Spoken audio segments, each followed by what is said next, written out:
Hi everyone, কি অবস্থা আপনাদের? এটা হচ্ছে টেকনাফ মেরিন ড্রাইভ। এক পাশে সমুদ্র, এক পাশে পাহাড়।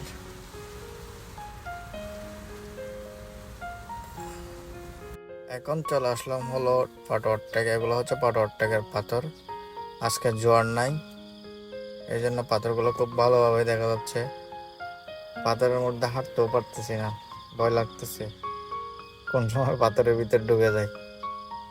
আজকে পাটওয়ারটেকের দৃশ্যটা খুব সুন্দর লাগতেছে। পাথরগুলো কত সুন্দর লাগতেছে দেখেন আপনারা, অনেক বড় বড় পাথর। আমার হাঁটতেও কষ্ট হচ্ছে। আসলে আজকের টেকনাফের জার্নিটা খুব সুন্দর ছিল। হালকা হালকা মেঘ, হালকা হালকা বৃষ্টি, হালকা হালকা রোদও ছিল। সব কিছু মিলে খুব সুন্দর জার্নি ছিল। সালাম আলাইকুম, সবাই ভালো থাকবেন। আবার দেখা হবে নেক্সট ভিডিওতে। আল্লাহ হাফেজ।